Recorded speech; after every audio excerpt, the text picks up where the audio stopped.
Police file.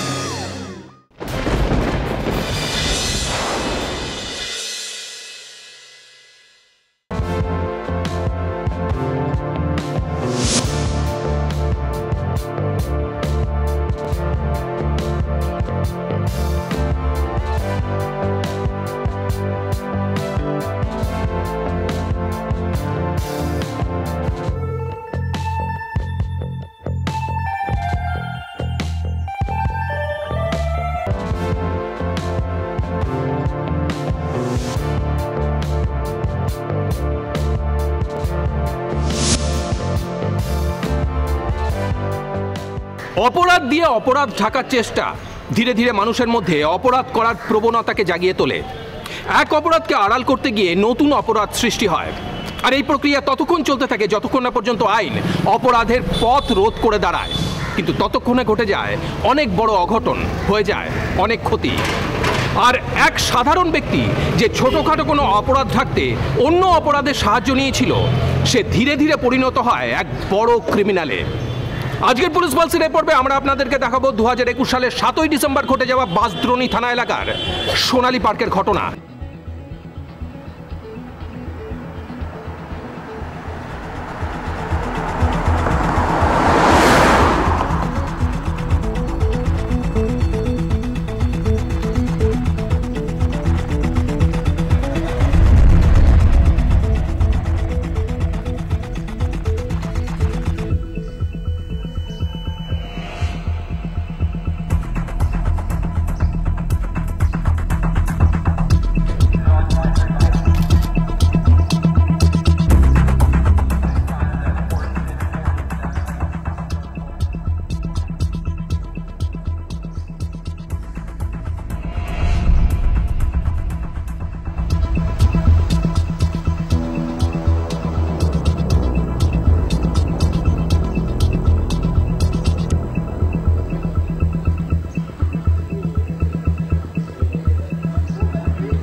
Rohan Singh,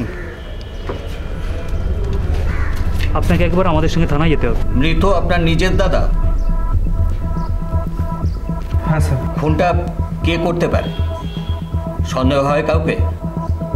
না sir, আমি সত্যি বুঝতে পারছি না দাদাকে এভাবে কে খুন করলো। কাল রাত্রে আপনি কোথায় ছিলেন? স্যার আমি তো ঘরেই ঘুমাচ্ছিলাম স্যার। ঘুমাচ্ছিলেন? এত বড় একটা ঘটনা ঘটে গেল, কোনো টেরই পেলেন না আপনারা? না স্যার, আমি সত্যি বলছি, আমি ঘরেই ঘুমাচ্ছিলাম স্যার। ওই বাড়িতে আপনারা কে কে থাকেন?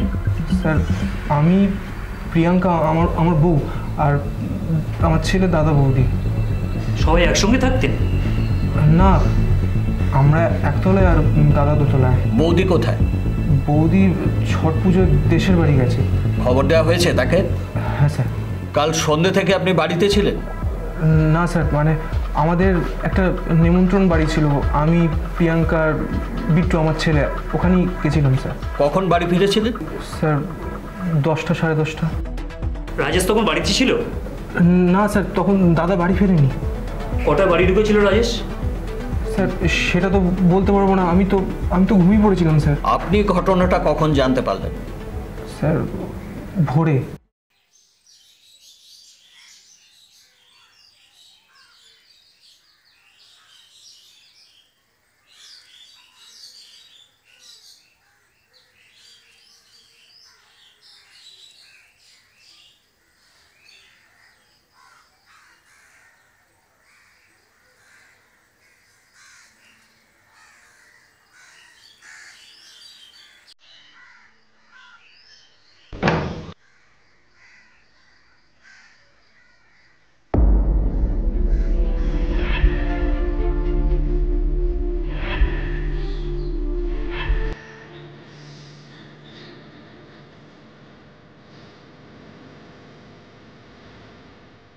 এতটাই ঘোর ঘুমিয়েছিলেন যে এত বড় একটা ঘটনা ঘটে গেল আর কেউ টেরই পেলেন না?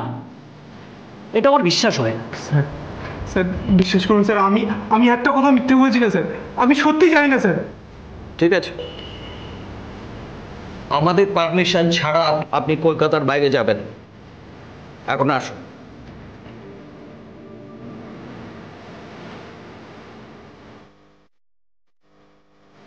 কি মনে হচ্ছে লোকটা খুনের সঙ্গে জড়িত? হতেও পারে আবার নাও পারে। ফোনটা অন্য কোথাও করে লাশটাকে যদি ওখানে প্লান্ট করা হয়ে থাকে তাহলে ওরা সারা শব্দ নাও পেতে পারে। কিন্তু ঘরের ভিতরেও রক্তের দাগ ছিল। রোহনকে পুলিশ জিজ্ঞাসাবাদের জন্য নিয়ে গেছে। কি যে হবে আমি কিছু বুঝে উঠতে পারছি না। ও ও মনে হয় এসে গেছে। আমি পরে ফোন করছি। হ্যাঁ,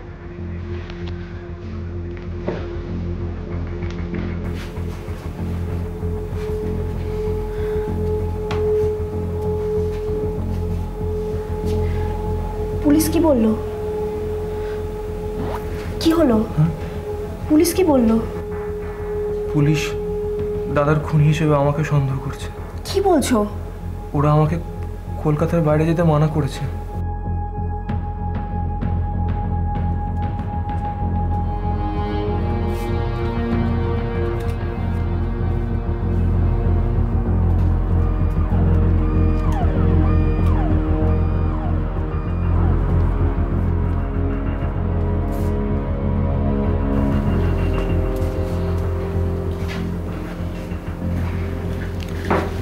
পাঁচদনি সোনালী পার্কের কেস এটা, তদন্ত শুরু করে দিন।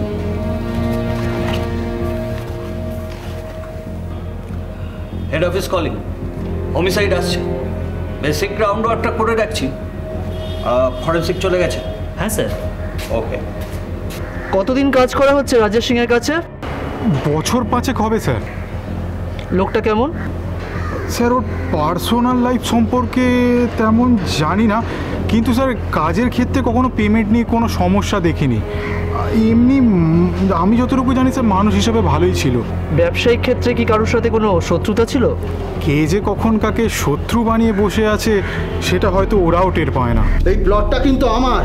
এই আরেকবার যদি বলেছিস না প্লটটা আমার, তাহলে এখান থেকে তোর লাশ বেরোবে। শালা নিজের গলিতে না কুত্তাও শের হয়। চিনিস তুই আমাকে? তোর বাড়িতে গিয়ে তোকে খুন করে আসবো। কি হচ্ছে নাকি? কি হচ্ছে? ঠান্ডা ঠান্ডা ঠান্ডা। ওরকম কি হচ্ছিল? হাতুল লাগাও না। মোহন ভাই চলো বাইরে চলো, বাইরে চলো। মোহন ভাই বাইরে চলো।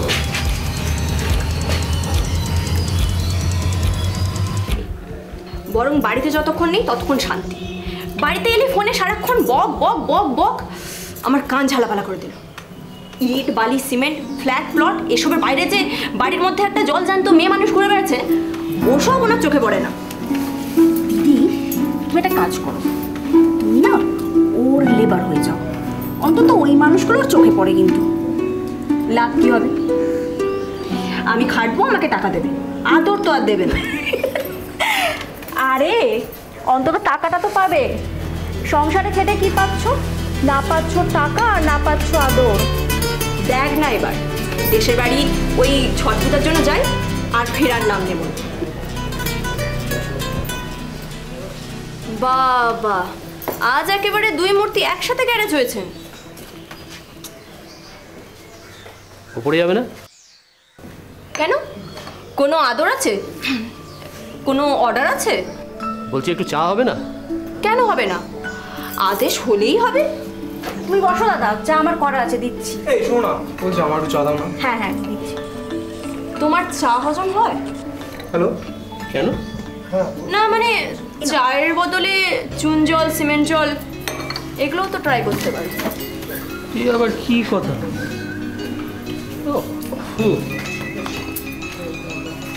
চা দিলে? হ্যাঁ নিয়ে নাও। ঠিক আছে, আমি দেখছি দেখছি। হ্যাঁ হ্যাঁ।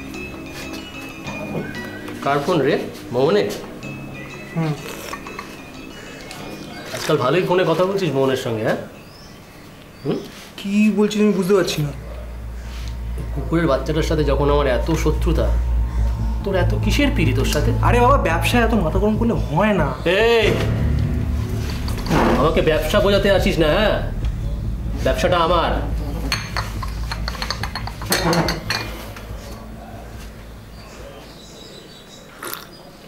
চাটা ভালো হয়েছে? পোস্টমর্টম রিপোর্ট এসে গেছে।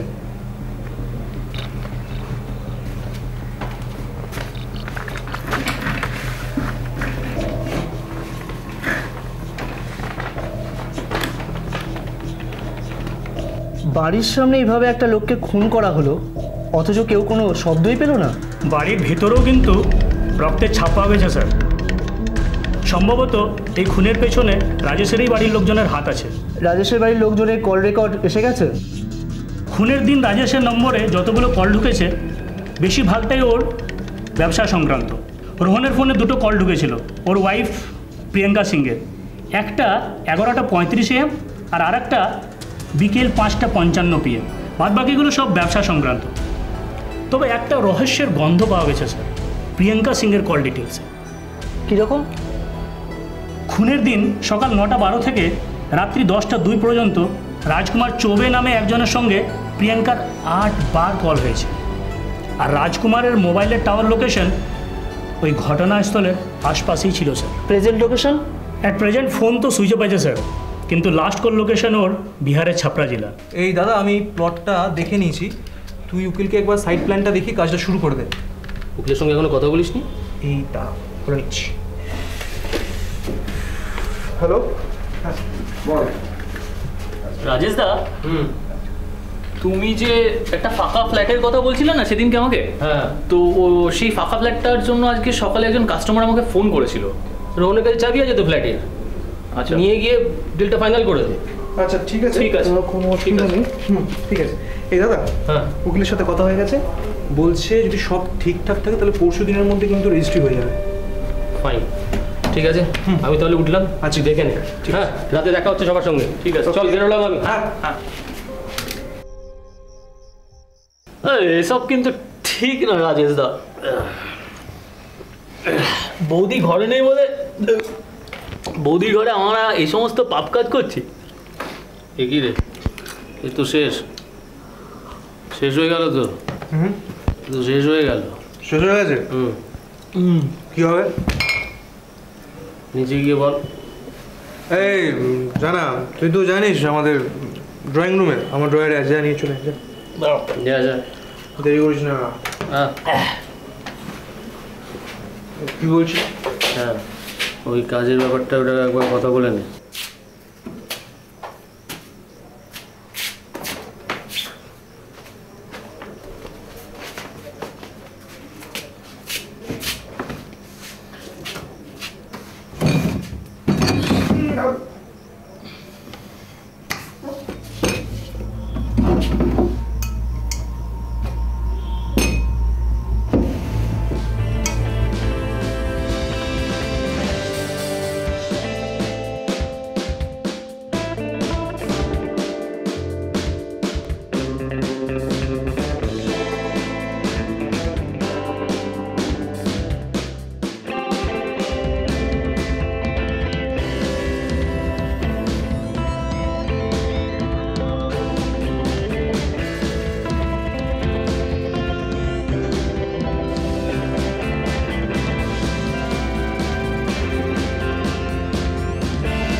রোহন, হ্যাঁ এই তো হয়ে গেছে, আসছি।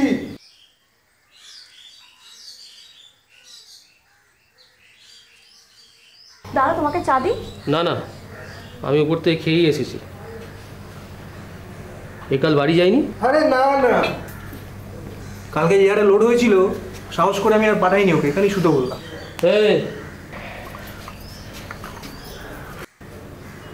রাজ, শোন না, ওকে ডাকিস না, থাক, শুয়ে থাক। চল তাহলে বেরোই। চ, শোন না,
বৌদি, সরি বৌদি।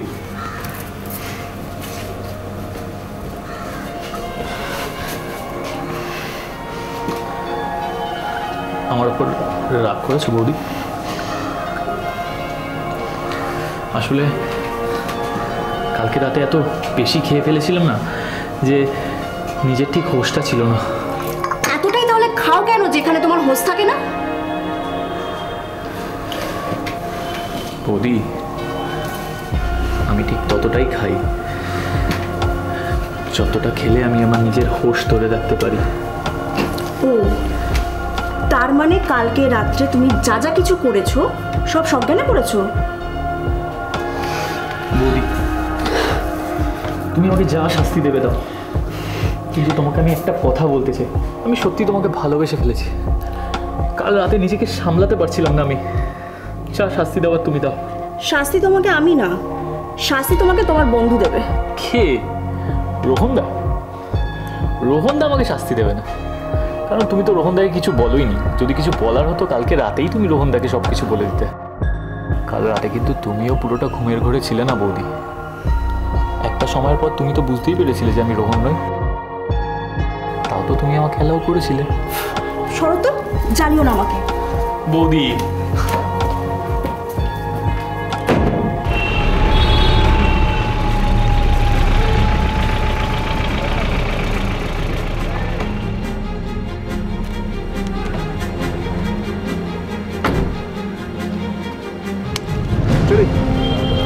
দেখো রোহন ভাই, তুমি মিডিলে আছো বলেই না আমি রাজেশকে এত কম রেটে মাল দিচ্ছি। ও আমার প্রত্যেকটা পদক্ষেপে কাটা হয়ে দাঁড়াচ্ছে।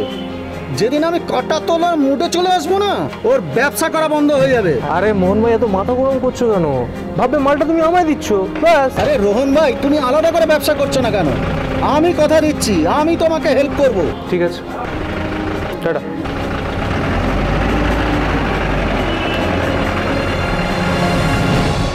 আমি না শত্রুকে একদম পিঠ দেখাই না, কিন্তু আজকে তোমাকে আমি দেখাচ্ছি। এই দেখো, দেখো, দেখেছো কি করেছো? আচ্ছা, আমি শত্রু তাই তো? তা শত্রু ছাড়া এইভাবে কেউ আঁচড়ের দাগ কাটে তুমি বলো তো? তাহলে তুমি ভ্যাম্পায়ার। রক্ত চুষে খেয়েছো আমার। ভাগ্যিস আমার বর আমার কাছে শোয় না, ছেলেকে নিয়ে পাশের ঘরে শোয়। যদি কোনোদিনও দেখতে পায় না, তো দেখতে পেলে কি হবে? দু দেওয়ালের মাঝে দাঁড় করিয়ে ইট গেঁথে দেবে।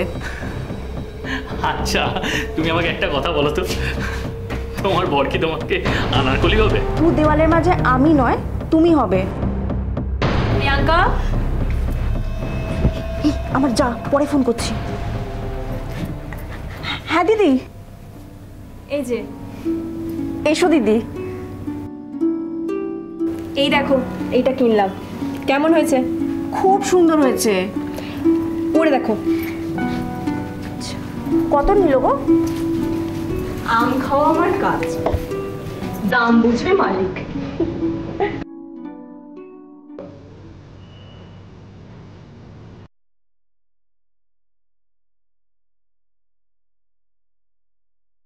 তুমি চা খাবে দিদি?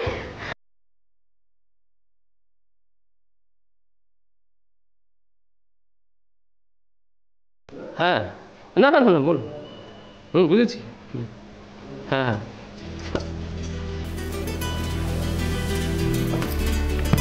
আরে পাগল নাকি? ছেলে খেলা পেয়েছো? জানো তুমি কার ফোন ছিল? আমার জানার দরকার নেই, বরং যে ফোন করেছিল তার জানার দরকার। এত রাতের বেলায় একজন স্বামী তার স্ত্রীকে সময় দেয়। তোমার কোনো আইডিয়া আছে এটা কত গুরুত্বপূর্ণ ফোন ছিল? এতই যদি গুরুত্বপূর্ণ ফোন ছিল তাহলে সেটা সেরেই বাড়ি আসতে পারতে। আমি কি কোনো অফিসে কাজ করি নির্দিষ্ট টাইমে কাজ হয়ে যাবে? আমি ব্যবসা করি।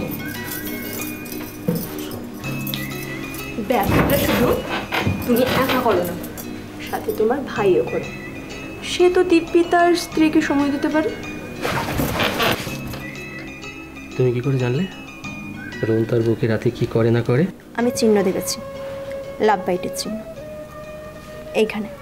তাই? আমারও চাই।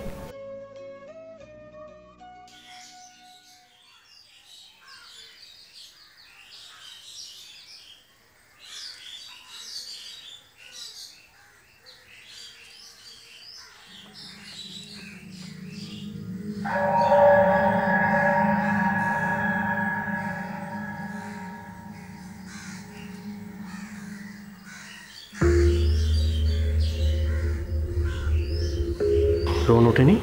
না, ডেকে দেবো? না থাক।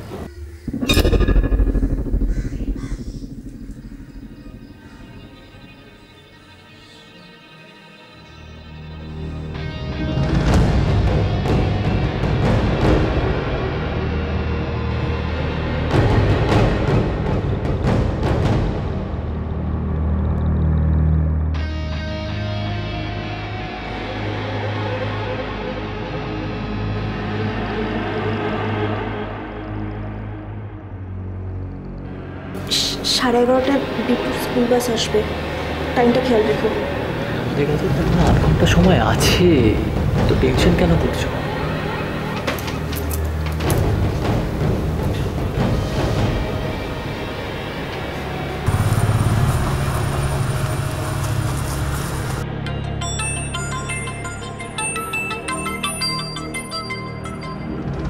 তোমার ভাসু?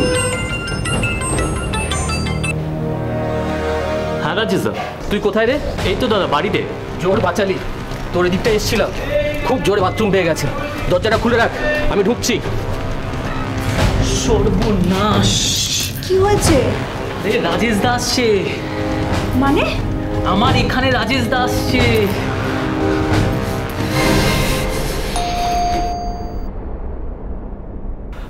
এসে গেছে তো। কি হবে?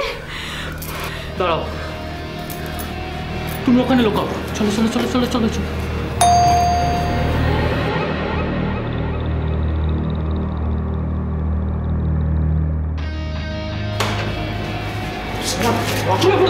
বলেছিলাম না দরজাটা খুলে রাখতে।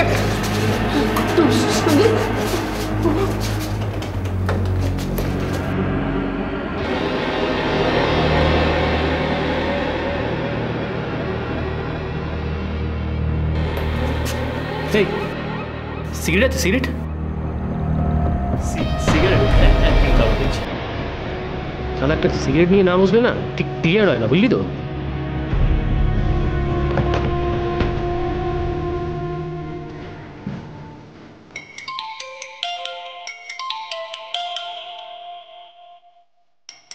মোবাইলটা আমার কোথায় ছিল রে? না আসলে এটা এটা আমার বাড়িতেই থাকে। আর মোবাইলের রিংটোটা খুব শোনা শোনা লাগলো, বুঝলি তো?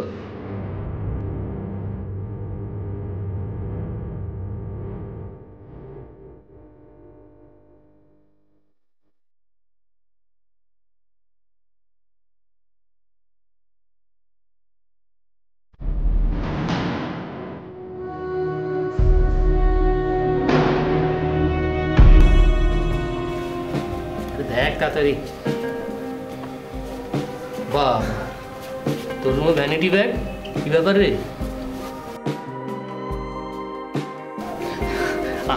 আসলে দাদা আমার রুমে তো মহিলারাও থাকে, সেই কারণে। মহিলাও থাকছে আজকাল, হ্যাঁ?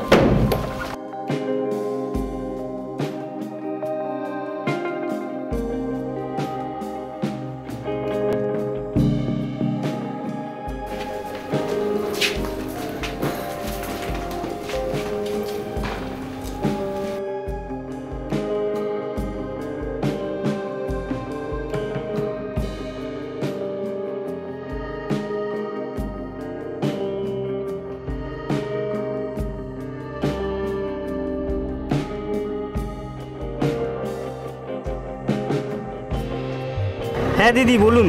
বিট্টু কোথায়? বিট্টুকে তো আপনার হাজবেন্ড নিয়ে গেছে। ও আচ্ছা ঠিক আছে। কিরে, পুরো টিফিনটা নিজে খেয়েছিস না বন্ধুদের খাইয়ে দিয়েছিস? নিজে খেয়েছি। ফেলে দিসনি? না। আচ্ছা, গুড বয়।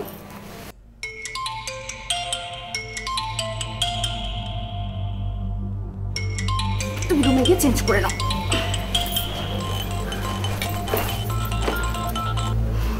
হ্যালো। হ্যাঁ এই তো ফিরলাম। আরে না, ওকে ওর বাবা নিয়ে গেছিল। হ্যাঁ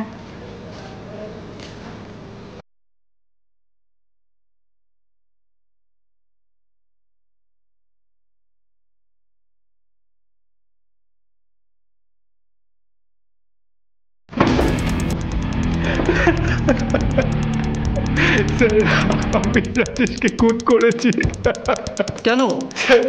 দিনের পর দিন রাজেশ প্রিয়াঙ্কার সাথে যে নোংরামোটা করে চলেছিল সেটা ক্ষমা করা যাচ্ছিল না। প্রিয়াঙ্কা মানে রাজেশের ভাইয়ের বউ আর ওর প্রেমিকা।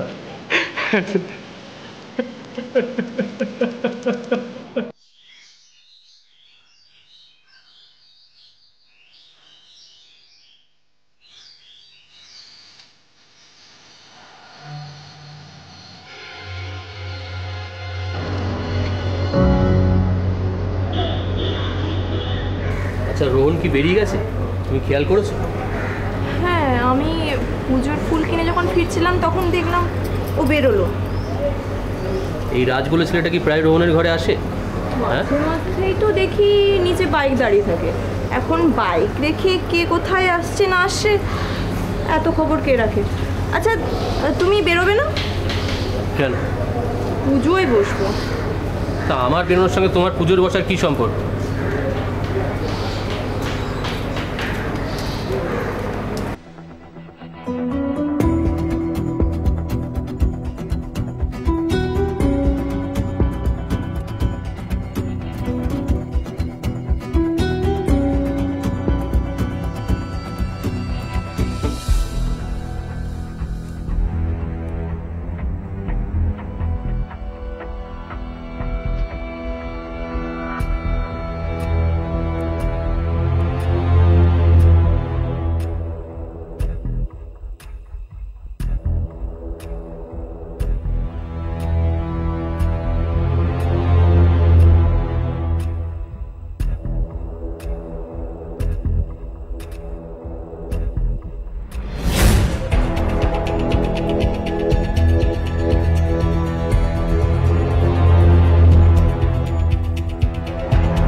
ওকে বল মার্কেটটা ঘুরে এসে আমার সাথে কথা বলতে।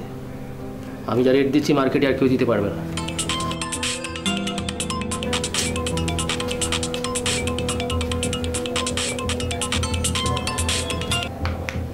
হ্যাঁ বলো। কখন আসবে তুমি ঠিক করে বলো, আমি কিন্তু সেই বুঝে রেডি হব। হ্যাঁ আমি আসছি আসছি। রোহন, আমি বেরোচ্ছি। তুই কি ছট পুজো সেরে ফিরবি? পাগল নাকি? অতদিন আটকে থাকা যায়? তোর বৌদিকে দেশে পৌঁছে দিয়েই আমি ফিরে আসবো। চল। ঠিক আছে। ছট পুজোতে সোহিনীকে বিহারে পৌঁছে দিয়েই ফিরে আসে রাজেশ।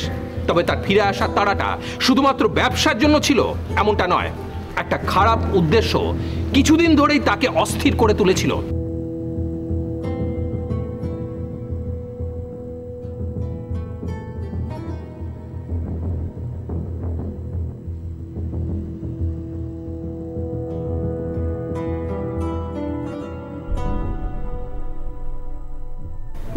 শাশুড় হয়ে বৌমাকে নিয়ে এত নোংরা চিন্তা কি করে আসে তোমার মনে? নোংরা? নোংরামিটা কে করেছে? হ্যাঁ, কে করেছে নোংরামিটা? দিনের পর দিন একটা বাইরের ছেলের সাথে কে শুয়েছিল বিছানায়? হ্যাঁ, সেটা নোংরামি নয়? আমি একটু শুতে চাইলেই সেটা নোংরা? হ্যাঁ, বল বল বল বল বল বল। আমি তো স্বীকার করছি আমার ভুল হয়ে গেছে। আমি আর রাজের সাথে কোনো সম্পর্ক রাখবো না।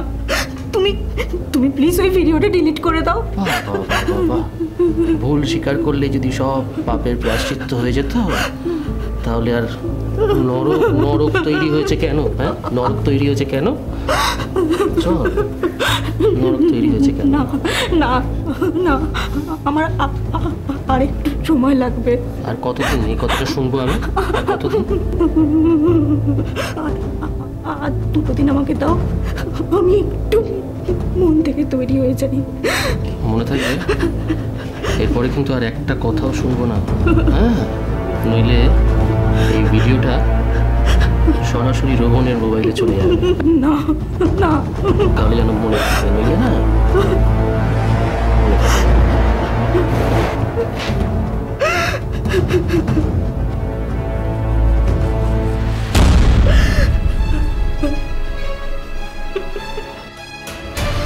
তুমি আমাকে এসব কথা আগে বলোনি কেন? আমি ভেবেছিলাম ওকে রিকোয়েস্ট করলে হয়তো ভিডিওটা ডিলিট করে দেবে, কিন্তু না, দিনের পর দিন ধরে আমাকে এইভাবে ব্ল্যাকমেল করে যাচ্ছে। তুমি যেভাবেই হোক আমাকে বাঁচাও, আমি আর পাচ্ছি না। রোহনের হাতে কিন্তু কোনোভাবেই ভিডিওটা করতে দেওয়া যাবে না। এইভাবে আমাকে ব্ল্যাকমেলও যাতে না করে।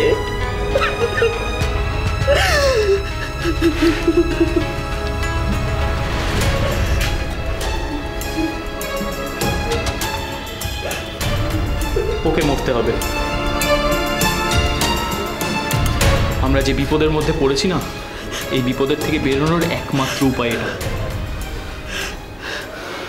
এই তুই কখন অফিসে ঢুকবি রে? কেন? এই বলেছিলাম না আজকে আমাদের একটা নেমন্তন্ন বাড়ি আছে, তাড়াতাড়ি বেরিয়ে যাবো তো। প্রিয়াঙ্কাও যাচ্ছে?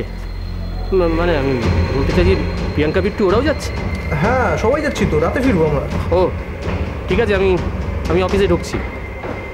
নিমন্ত্রণ বাড়ি সেরে রোহন তার স্ত্রী ও ছেলেকে নিয়ে রাতে বাড়ি ফেরে।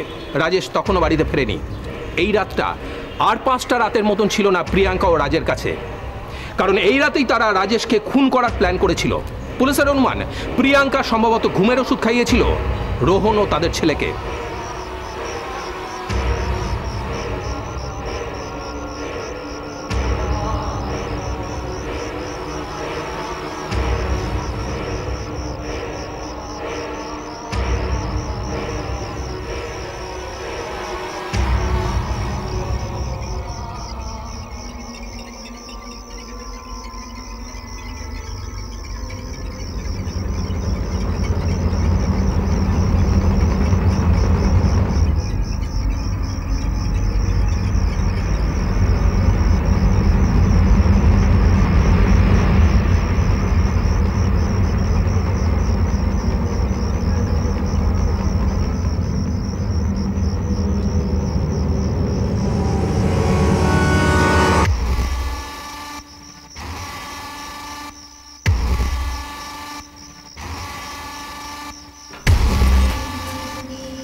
দাদা,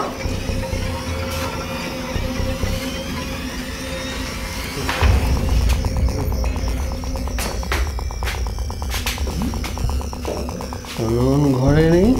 ঘুমিয়ে পড়েছে। ঘুমিয়ে পড়েছে?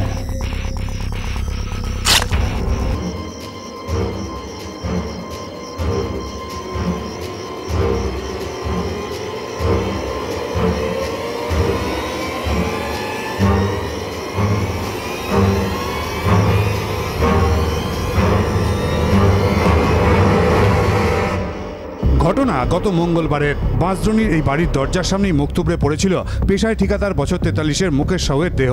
গলায় হাতে ধারালো অস্ত্রের কোপ, ঘরে বিছানায় দেওয়ালে রক্তের দাগ। ঘটনাচক্রে সে সময় মুকেশের স্ত্রী ছিলেন বিহারে তার বাপের বাড়িতে। বাঁশদ্রোণীর এই বাড়িতেই থাকতেন মুকেশের ভাই সঞ্জয় সাউ ও তার স্ত্রী ললিতা সাউ। প্রাথমিক তদন্তে সম্পত্তি বিবাদী খুন অনুমান করে পুলিশ জিজ্ঞাসাবাদ করে ভাই সঞ্জয়কে। এরপর গত রবিবার বিহারের বাঁকা জেলা থেকে পুলিশ গ্রেপ্তার করে রাজীব কুমার নামে বছর 26-এর এক যুবককে।